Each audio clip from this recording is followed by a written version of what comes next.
Hey ghouls and gals, welcome back to my channel. My name is Taylor and today's video is going to be a weekly reading vlog. I love doing a weekly reading vlog every so often and just give myself an entire week to read whatever I want. I am a mood reader, so although I do like challenging myself by making themed reading vlogs, just depending on what type of mood I'm in and what kind of books that I like to read, sometimes it's just nice to take a week and just read whatever. So that is exactly what I am going to be doing this week. So happy Monday. If you watched my last weekly reading vlog, you know I talked a lot about Old Soul by Susan Barker. I wanted to get to this one. I had just seen Sinners in theaters. It was and still is my favorite movie of the year. I was in a vampire mood. However, there was just like a long series of events. There was another book I had to read before returning it to the library, and then I didn't want to dive immediately into another vampire book because I just didn't want to compare the two. So this did get bumped off of the TBR, even though at the beginning of that weekly reading vlog I said I wanted to read it. It's gonna get done this week. I am in the mood to read Old Soul, so that is the first book that I'm going to be reading this week. As for the rest of the week, I'm not even going to go over a list of potentials because the last weekly reading vlog that I did that, I just threw out a list of like 5 to 7 titles. I didn't end up reading any of them. So I know that I'm going to be reading Old Soul. I already started it. I'm only on page about 7. So definitely not far enough along to give any sort of substantial update, but I did start this. I am going to read this week. Other than that, who knows? It is Monday. It's Met Gala Monday. I'm super excited about that. Me and my partner just love watching different award shows and putting on pajamas, making some comfort food, and judging celebrities' outfits. It's a fun tradition that I don't even know why we started it because neither of us are in like the fashion community. We're not up to date on trends or anything like that. I mean, I wear t-shirts. I wear t-shirts and I wear leggings and that's it. So we really don't have any qualifications to be judging all of these gorgeous outfits at the Met Gala and at other events like the Oscars and other award shows throughout the year, but it's just something that we love doing. So we will be doing that tonight, and that's probably going to take up a significant amount of time where I probably should be reading, but we're gonna do that. That's gonna be a lot of fun. And then right before I started filming this, I actually got a package in the mail that I'm super excited about. It is not bookish at all, but I figured I would just share anyway. So non-book related mail. I got a Tamagotchi, more specifically the Angel Gachi remakes. I was a big fan of Tamagotchis in the 2000s. I collected a lot of them. I played with them all the time. And of course, when I was like a tween and a teen, I went through a phase where a lot of people do and all of their old hobbies and interests were cringy. I gave like a lot of them away, and as an adult, I've just really gotten back into playing with them again. It's so nice every once in a while. Buy a pack of batteries and just start one of my old devices or one of the newer devices because they have been capitalizing on nostalgia and making remakes of some of their most popular Tamagotchis. So I don't have like the Tamagotchi Uni or any of, I don't tend to like the colored screens ones. If you don't know anything about Tamagotchi, it's a whole big thing. It's okay. I'm kind of rambling, but I like the ones that are just like black and white pixels. So yeah, back in the day, the Angel Gotchis, Devil Gotchis, these were like Japan exclusives, or if you were a child, which I was, it was really hard just to get your hands on them, whereas the connections, you could just go to Toys R Us and buy one. So I did get an Angel Gachi, one of the re-releases, and I just thought it would be fun to play with. Because if there's one thing that I have learned about being in your 20s, it is that honoring the things, the hobbies, and the interests that you had as a kid, honoring your inner child and having fun with that, it's a great way. It's a great way to get joy in these very dark times. So that is what we're going to be doing. So today I'm going to be reading Met Gala-ing, watching the Met Gala and playing with my little angel gotchi. I really dig this pastel shell. I think it's so cute. So I will be playing with this guy today, and I might listen to the audiobook of Old Soul because I do have it checked out as an audiobook. Like I mentioned, I only got about 7 pages into it. I have noticed that there are no quotation marks in here, so that is something that drives me a little nuts in books most of the time, but I think with the audiobook that will be easier to follow along with. So I'll read this in some format and then you know, play with this little egg. I did also order some batteries, so who knows, maybe I'll get one of my connections in the mix, whether that be the re-releases that came out last year or the ones that were from the 2000s. I do still have some, so yeah, let's go ahead and I love that sound, it's so nostalgic. So I'm gonna go get to play with that. I do also have to work because even though I did just spend like the past 5 minutes talking about vintage children's toys, I do have a job. I am an adult, I have a job, I have to work to make money. So yeah, I do have to work, and then it will be reading Tamagotchi Met Gala time later on tonight. So happy Monday, I will talk to y'all later.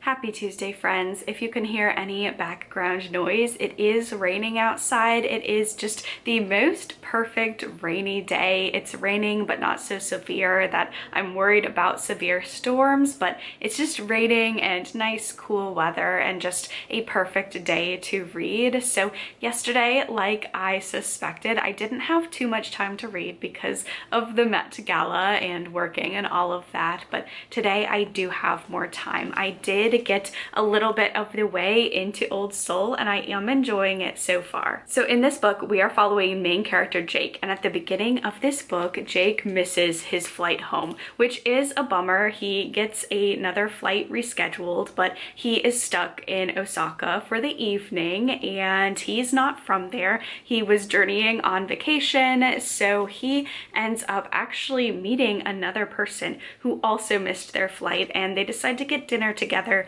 hang out together, because they both, just out of happenstance, happened to miss this flight, and they feel just like a small little connection. This connection gets stronger as they start talking about themselves, first talking about why they were trying to catch that flight and different things about their lives, and they both discover that they both have a missing loved one that disappeared in very similar circumstances, and both of those stories involved a very mysterious and dangerous woman. At the end of the evening, the two of them part ways, and Jake believes this is the last that he will ever talk to Mariko, but she leaves information behind that has the contact information of another person who's also lost a loved one in the same very mysterious circumstances. So this leads Jake on a mission to go seek out testimonies from people who have all lost loved ones in the same sort of situation,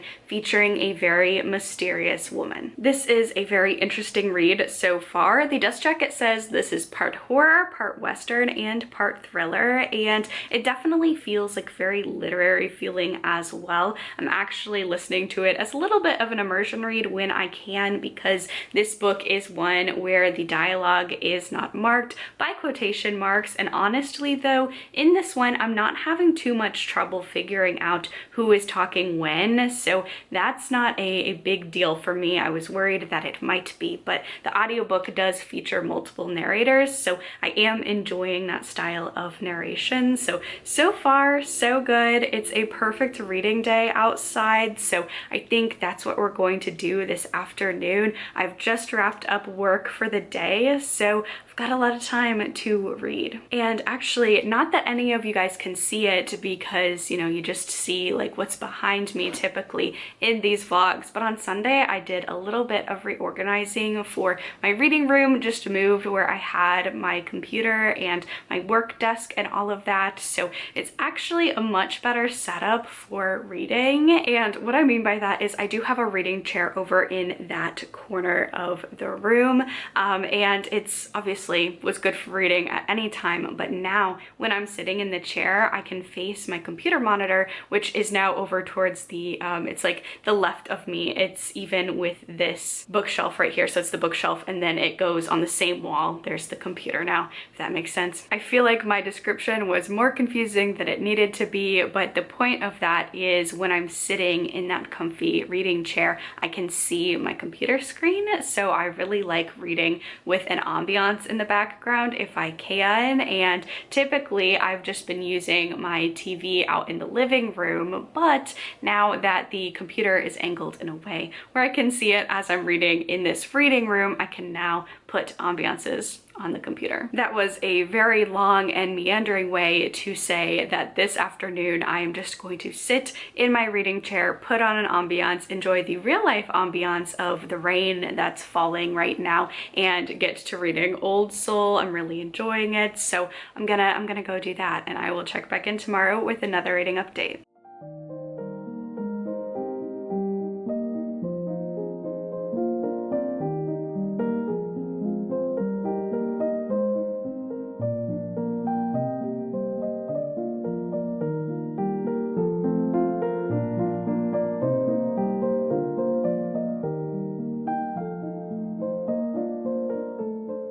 Time for a little Nightworms unboxing. So this is the May box. We got the 2 books and then the little goodies in here. The books, When the Wolf Comes Home by Nat Cassidy. I'm super excited to own this. I read an arc of it last month and really loved it. So excited to have a physical copy.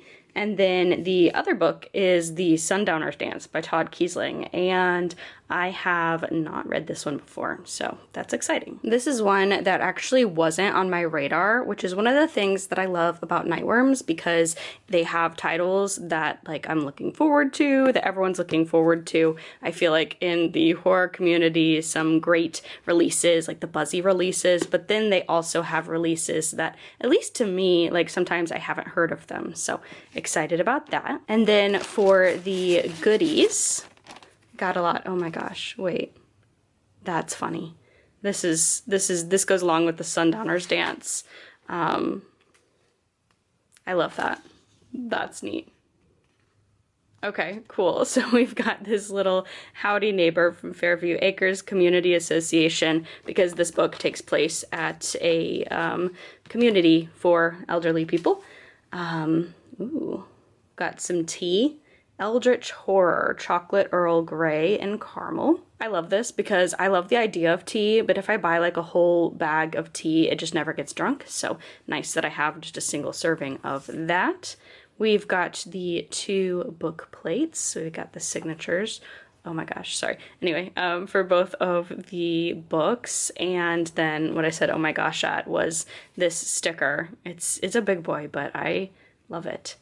That's cool. Okay, I'm gonna have to figure out where to use this one because I really like that one. And then, of course, we've got another sticker as well. I love the theming of the stickers, and the May theme is sun and moon. So we got that as well, which makes a lot of sense because we have the Sundowner's Dance, so that's got sun in the title, and then of course we've got a werewolfy story, so that comes with the moon territory. So yeah, super pleased with this box.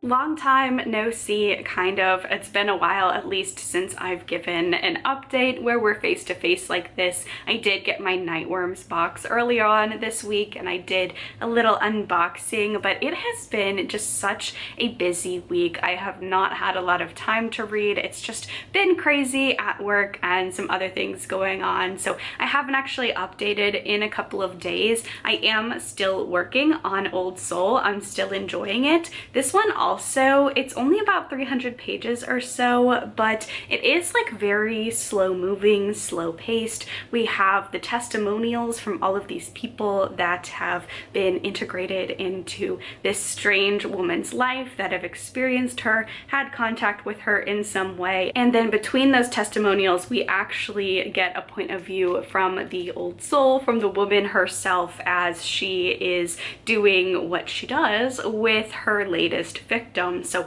we're experiencing that back and forth. We're following a lot of different characters, and like a lot of books that have an ensemble cast where you only get to see them for about 20 to 50 pages or so, there are some narratives that are more engaging than others, but I am enjoying this one. This one just feels like a slower paced read that I'm taking my time with. I'm about 80-ish% of the way through it, so I should finish it up today, and then I think we're gonna dive into some fantasy. I just feel like I'm in a fantasy mood. So this one is definitely like very literary, feels a little bit historical because we are time jumping through several different decades as we are following this kind of immortal creature. I want to say vampire. This was marketed as a literary vampire, but there are some things that it's a little bit of a different spin on vampire lore or an immortal soul. So I am having a good time with this one, but when I finish it, I think going into the weekend, we're gonna pick up a fantasy. Looking at my Storygraph stats, by far my most read genre this year has been horror by about 20 or so books, so I just feel like it's time to read a fantasy. That's what I'm craving. So yeah, this one's going good. I should be able to give an update when I finish it, and then we will see what I pick up this weekend. I do also have another small little book haul. I did get my Aardvark book club pick for this month. It is like the beginning of the month as I'm filming this, so that's when all of my book boxes tends to come in. This month I got The Pretender by Joe Harkin, and this is a historical fiction. I do like historical fiction every once in a while. It's not a genre that I don't think would ever be like my most read genre in a year, but every so often I like to dive into a historical fiction, and I especially love when a historical fiction is so chunky and so immersive, because when I'm reading historical, I want to feel just so immersed in another different time. This says it's a sweeping historical novel in the vein of Hilary Mantel and Maggie O'Farrell, set during the time of the Tudors' ascent. The Pretender tells the darkly humorous story of Lambert Simnel, who is believed to be the true heir to the throne. Occupied by Henry VII, raised in obscurity as a peasant boy to protect his safety, and briefly crowned at the age of 13 as King Edward VI, last of the Plantagenet kings. So I do like a Tudor era historical fiction as well. So I don't think we're going to get to it this week, but I am excited to have this. It's been kind of funny actually. I wanted to get Immaculate Conception this month as well. Aardvark has really been nailing it with their horror picks. However, that is the Nightworms book pick, one of them at least for June. So I just figured I'd get the copy that, I mean, I don't really mind, like Aardvark's logoing is very small, but I figured might as well get it from the smaller business, and that way I'll get one that doesn't have a logo and has the chance to get a signed book plate. So yeah, I got a historical fiction. I've noticed actually the past couple of months the Aardvark horror pick and the Nightworms horror pick have been the same, so I hope they kind of divert from each other throughout the rest of the year so I can get an Aardvark horror and then some Nightworms horror as well. But I'm glad I'm stepping out of my usual genre with this one. So yeah, we're diving into the weekend today. It is Friday. I know I've just not been updating every single day on this weekly reading vlog. Today the dogs have a vet visit. Everything's good. It's just a yearly well check, but that's gonna be a whole shebang. One of my dogs does not mind the vet. The other one really does. So that's gonna be this afternoon going into this evening, and then we'll have some reading time. So finishing up Old Soul and then diving into a fantasy. So those are the plans. I'm gonna go get to reading, and I will check back in tomorrow with a reading update. I also have to go to the library, so there probably will be a library haul in there as well.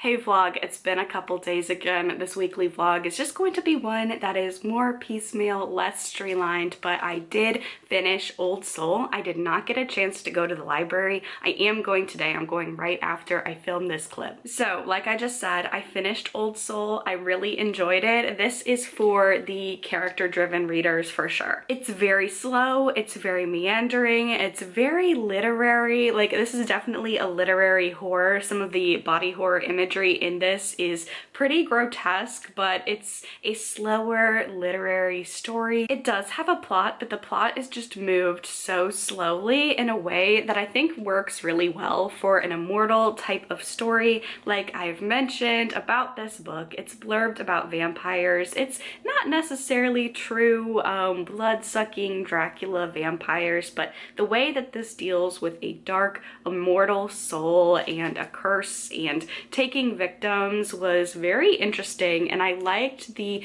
intersection of that and art. And a lot of the main characters were artists in some way, whether they took photos or sculptures or drew or painted. Art is really big in this book, and I liked the exploration of what that has to say about someone creating art and putting their soul into that art. So yeah, I enjoyed it. There's a classic book that I would actually give this as a comp title to. I don't know if it's a spoiler though. It's not Dracula. It doesn't have to deal with vampires, but there's a classic piece of darker literature that I think this works really comfortably with, but I think that might be a little bit of a spoiler, so I can't say it. This is definitely one that I'm glad I took my time with. This is a shorter book. It feels very long. I think that's part of the beauty of this book, but this is one where after I would read their very long chapters when we had snippets of the different people that are influenced by this old soul, I took breaks with this one to reflect on some of the stories and not trying to police reading because this is so engaging. You could probably read it in a sitting if you wanted to, and that's totally fine. But for me, I really enjoyed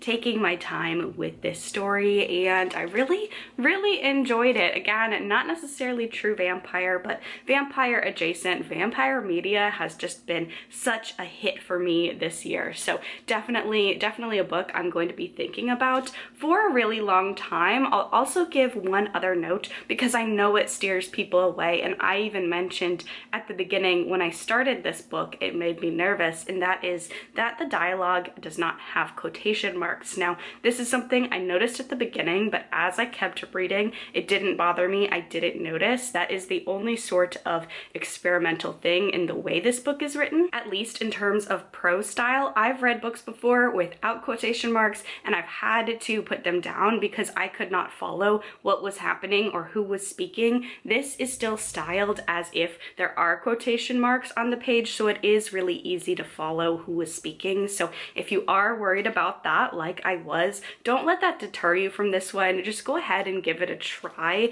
I think it's one that even if you're not a fan of that storytelling choice, you could still enjoy this one and follow along. Just with the way it's formatted, it's really clear who's speaking. So I enjoyed Old Soul, and as I mentioned, I am in a fantasy mood, so when I was picking up the next book, I picked up a book that was fantasy tagged. Like when I checked it out, it's a library book, and my library puts genres on the spine next to the call number, so I was like, okay, this is perfect. It's a fantasy. I have the audiobook checked out from the library as well, so this could be a great read, and that would be the Dissonance by Shaun Hamill. And this one actually kind of feels like, I haven't gotten to the fantasy parts yet, it feels very much like it's going to be a blend of horror fantasy, so maybe not as fantasy forward as I would have liked, but this says that it's an epic contemporary fantasy that's a mixture of The Magicians and It, so that's very intriguing to me. I love it. It's one of my favorite books.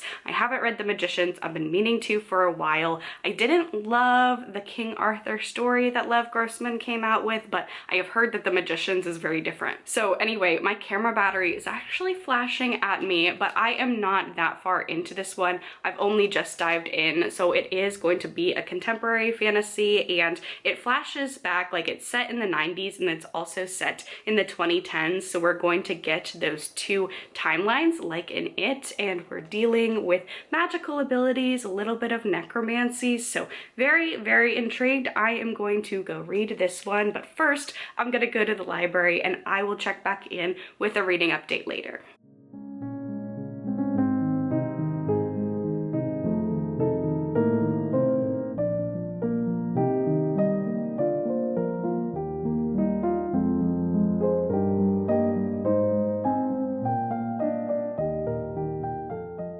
We are back from the library with a little tiny haul, 2 books and a DVD set, and I think we've kind of decided the TBR for the rest of this vlog because my mood reader is screaming that these are the 2 books that I want to read next. So first of all, we have Conclave by Robert Harris. This was a book that I had been meaning to read this year because I wanted to see the movie that came out last year. I love reading books before watching their movie adaptations, and then, you know, it's just been great timing for this one. So I really wanted to get to this one. I don't know why I thought this was a longer, chunky book, and this one's definitely on the shorter side. I think, I don't know, maybe it has like Bible thin pages. No, it's less than 300 pages. So I want to read this one. I just think it'll be a really timely read. Of course, I say that it's a timely read because Conclave is what happens when a pope dies and the cardinals have to gather together in seclusion to decide upon the next pope. So I want to get to this one soon. And then the next book was actually a book recommendation from Alan, so thank you for that. Stormfront by Jim Butcher. It's the first book in the Dresden Files series, and that is a supernatural fantasy. I think it's set in our world and there's a detective solving supernatural crimes. Been really into that kind of story this year. This has been on my TBR forever, and Ellen put it in a comment and made it sound so engaging, and I want to read this one. I can feel as it gets closer and closer to summer myself getting in the mood for fantasy books, and there's just something about a floppy mass market paperback that just screams summer read to me. So I think I could really love this series. I think there's about 20 or so books, and both of these are backlist. Conclave came out in 2016, I believe. This one came out in 2000. So if I enjoy this book, I have a very, very long series to get to, but I think that could be fun. And this feels like very portable. So I am going on vacation later on in the summer, and I just feel like whatever book, if I read this and I like it, I'm continuing this series, a little mass market like this could be perfect to take on vacation with me. So I think I want to get to both of those in this vlog. And then last but not least, the DVD. We have 28 Days Later and 28 Weeks Later. Super stoked that my library had a copy of this. I don't know, it was a couple years ago now actually. There was a series of news articles talking about lost media and how it's a thing that still happens, and one of the examples was 28 Days Later was on streaming nowhere, and the DVD rights or something I don't know, there was something where it wasn't being printed anymore. It wasn't being sold except if you could find it from like a secondhand retailer, and it wasn't streaming anywhere. So essentially, and I don't know if that's still the case, I'm wondering if because of the new movie that's coming out and then also just the outcry of it, I think it's a little bit easier to get your hands on, but I'm not sure. But 28 Days Later was considered and is still kind of considered an almost lost movie. So thankfully my library has a copy, and if you are having trouble getting your hands on a copy to watch, because as far as I know it's still not streaming anywhere, check out your local library. They usually come through for me with DVDs like this. So I have seen the first movie. I haven't seen 28 Weeks Later. My partner's not seen either of these, and we both want to go see 28 Years Later. So we're gonna do a movie marathon one of these days. We'll have to get to that. This week we're actually doing a Final Destination marathon. Final Destination Bloodlines comes out this weekend, and I have seen the first Final Destination movie and grew up with that franchise. Like I knew about it. I was not a big horror movie watcher as a kid, but I had the logging truck explained to me. The second movie, infamous opening scene with the logging truck, had it explained to me. Very scarred, like a lot of other millennials at a very young age. And then I remember the Final Destination 3 poster and DVD scaring the hell out of me family, when my family would, dating myself here, go to Blockbuster, I remember seeing that case, and it was like those 3D cases. So if you tilted it, it was a bunch of people on a roller coaster. I'll pop up the movie cover here, but it was a bunch of people on a roller coaster, and if you tilt it, it would be like their normal faces, and then it would turn into skulls, and that scared me so much as a kid. So I had seen the first one just a couple of years ago now. This was not a franchise that I watched as they were coming out, but I enjoyed the first movie. My partner, again, like I said, hadn't seen any of them. So over the past week or so, we've watched the first one, the second one, and then the third one. And I think unpopular opinion, the third one is my least favorite so far. I believe we're watching The Final Destination, which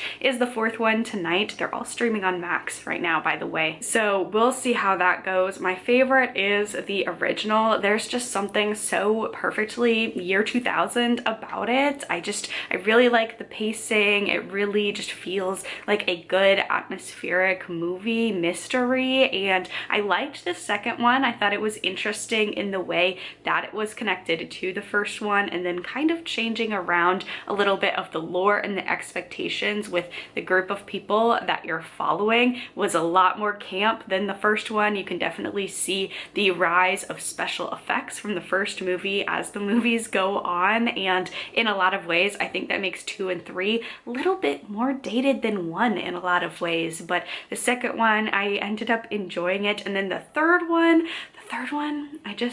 there's something very like navel-gazy about it that I don't like. The humor felt in a lot of ways more dated than the first 2 movies. Like, it's a more recent movie obviously than the first 2, but it felt just like a lot more dated and just not as funny. I think in the second one you start to see this series realize that it can rely on these crazy, insane death sequences, and that's like kind of, I feel like, in the same way as Saw, where the first one is like a moody mystery and not as splatterpunk as you would think. And then of course they go on as the series goes on, for the most part, like really focusing on the body horror and the kills. I feel like this one is the same way. Mary Elizabeth Winstead is great, but she's really like breaking her back carrying this movie. I didn't like any of the other characters, and the ending for this one just felt the most random. So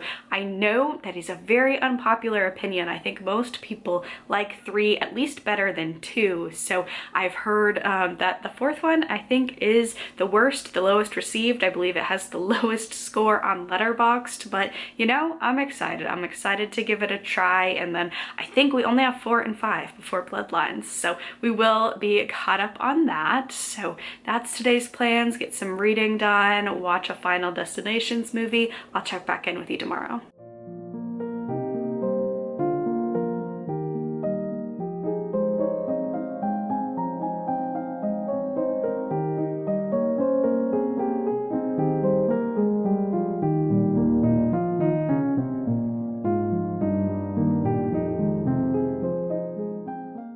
Hey vlog, so just a couple quick updates for y'all today. I did try and start Conclave. I got about 50 pages in and I just was not enjoying my time with this one. So this is a DNF. It's going back to the library. I still want to watch the movie, and who knows, I might watch the movie, really love it, and give this another go, but just for now, it was not working for me. So that's gonna be a DNF. And then I also got a large chunk of the way through the Dissonance. I'm now about 100 pages into this one. I will say it's not fully scratching that fantasy itch that I was itching to pick up, because it is a horror fantasy blend, but it is an urban fantasy. So it's very much taking place in our world, in familiar settings, and I think I still want something a little more fantasy, a little more magical in another world. So moving into this weekend, once I finish this book, we're going to hopefully dive into, I'm feeling either an epic fantasy, or I do have a couple space operas checked out from the library as well, and I think that would also kind of scratch that itch of just being in another world and just exploring something that's not Texas. Like in this book, this takes place in two timelines. So we have a 1990s timeline. We are following a group of 4 friends, and they're all about middle grade, high school aged, and it's the summer. This feels like a very summery book. That, along with a couple other things, I think is why this gets compared to it. But we have these friends, they're having a sleepover. It is the summer, and they discover a book of magic, or a book teaching them about the Dissonance, which is the name for magic in this world. And they all discover they have a knack for it, and they start learning. They have a mentor, and they start learning, becoming a little coven and becoming really good at using the Dissonance. So we're switching on and off from that timeline to a 2019 timeline. We are following those teenagers all grown up, and something has happened between these two timelines. In the 1990s ones, they're kids and they're learning magic. They're really excited, very talented, a great group of friends that are very close and inseparable. 2019, that is not the case. None of them seem to be practicing the Dissonance at all. They seem to all have either lost that potential or are pushing it away intentionally, and they are all summoned back to a memorial service. And so they go, and that is the first time that they are going to see each other, and it seems like quite some time.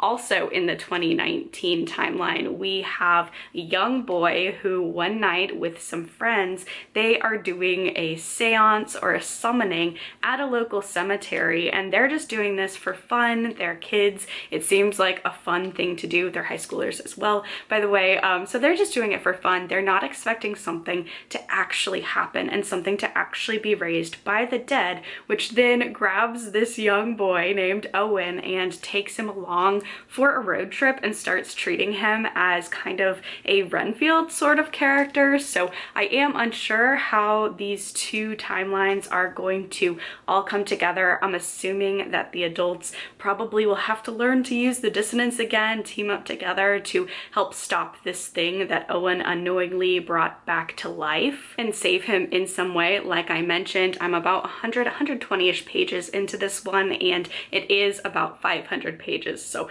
definitely a chunky book, and I do like a book that has 2 alternating timelines like that. So far so good. It's just not really, it's a great blend of horror and fantasy, but it is very rooted in like our time and place. Magic system's really cool, and there are a lot of really dark things that have happened already. So it is a great horror fantasy blend.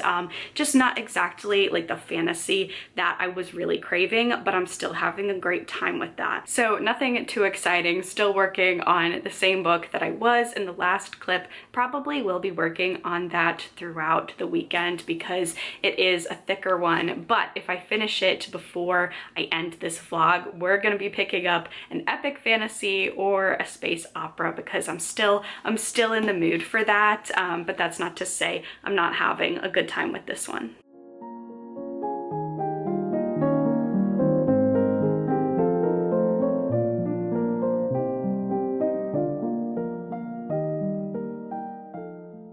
Okay friends, so I am here to actually wrap this vlog up. I was doing some editing of it and it is getting a little bit long. It's been a little chaotic. It's been very busy at work, and then one of the reasons why this vlog feels so piecemeal is that me and my partner ended up adopting a rat. Integrating a new furry member of the family has just been a lot, so we've really been focusing on that, and he's very cute. Name still in progress. We're trying to feel him out as he gets comfortable with our home and other animals and ourselves, of course. So pretty excited. We've never had rats before and just wanted to head up some questions before they happen, because I know rats are not solitary creatures. They are very group and social creatures. However, this one, with his background and the way he was raised and interacted interactions that he's had